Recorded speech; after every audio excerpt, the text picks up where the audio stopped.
Hey everyone, I'm Alex. So recently I made an architectural mistake at work. It wasn't something big, it was something that I just overlooked, but I should have caught it much earlier. It was my inattention to detail that led to this mistake. I'm not the kind of person who catches every single edge case. I'm not the kind of person who ensures that everything that I write is consistent. I make sure that I test the important things, but I don't always manage to cover every single edge case. And this got me thinking about why this has happened. And in the last 10 years, I've had the incredible luck and fortune to work with people who are obsessed over details, people who have an incredible focus on the minuscule things that make a code base good, people who can point out the places where you're not doing like memory management properly, places where you can optimize things, the people who force you to handle all your edge cases properly and display error messages, not just log them to the console or disregard them whatsoever, the people who request changes on your pull request when you have a couple of empty lines, and the people who will enforce standards when no one else does it. And this got me thinking how every engineering team out there needs to have at least one of these people. Code bases don't rot in quality because of one big decision. Like, it's never one big technical decision that leads to a code base becoming unmaintainable. It's usually a collection of small decisions that have accumulated over time. You make a pull request, it's Thursday afternoon, you just want to get your feature merged and deployed because otherwise you're going to have to wait until Monday the next week.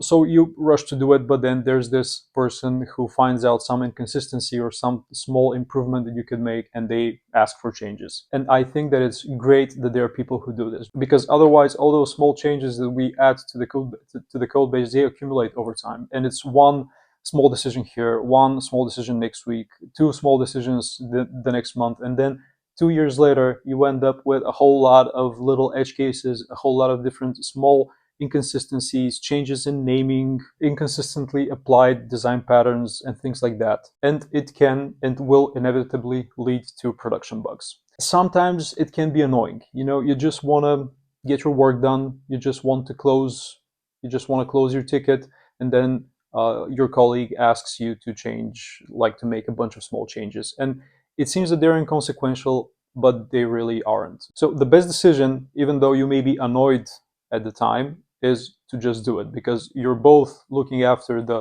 long-term maintainability of this project. There are exceptions to this.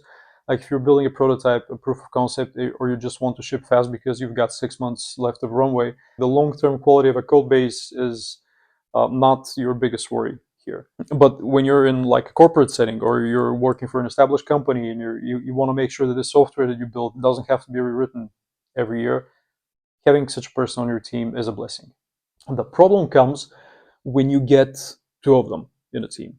If you end up with two engineers who obsess over details on the same team, this can be catastrophic, because usually people like this can get into conflicts about small problems. So you open a pull request, one person suggests one change, the second person suggests a second change, and then you end up with a big fight in which one opinion is not subjectively better over another. Is just one person arguing against the other person. And I've worked in teams like this, and it's very counterproductive.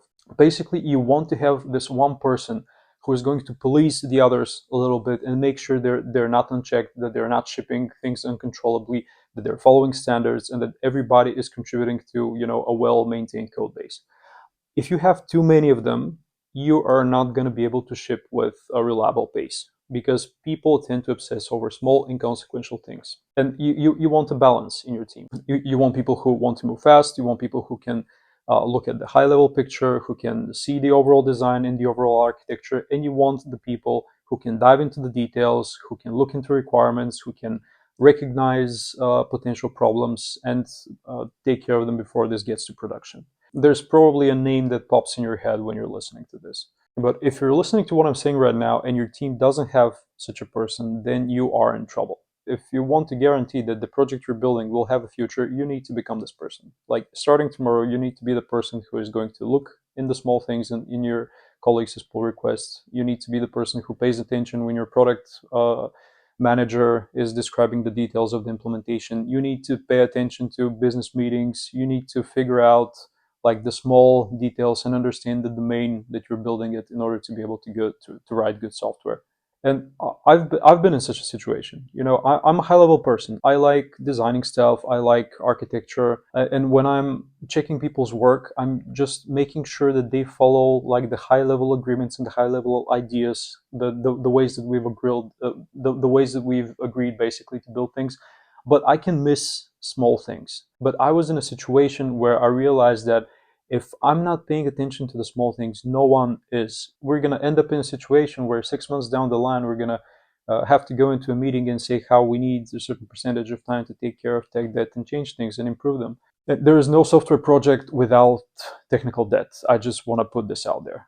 But technical debt needs to be taken strategically, and you can unintentionally pile technical debt by glossing over details. This is something that you absolutely need to avoid. And if you can catch many of these problems in your pull requests, then this is a lot better. And if you're in a leadership position, you want to make sure that you've got like a bunch of people who want to move fast and who can ship and who can write good code, but you want to have this one pedantic person on the team who is going to just basically make sure that everyone else stays in line. And it was very weird for me to be on the other side. A colleague of mine wants to just ship their feature, and I have to tell them, okay, can you just split this function out in a separate file, move this function from here to here, and do this. They want to do it in a follow-up PR or open an additional ticket. But this is how work gets forgotten, and this is how a backlog of technical debt piles up. Just do the change now. And if I had a person like this on my team when I was making this architectural change that I mentioned in the beginning, we never would have gotten to the stage in which this becomes a mistake. It would have been just this person calling out a wrong assumption on my side. But everyone was glossing over the details, including me. So unfortunately, now I have to fill in these shoes. Let me know what you think. It can be a little bit annoying to get asked to make small changes, and it can be frustrating to force yourself to be this kind of person. But I think this is still part of the job. Thank you for watching, and see you in the next one.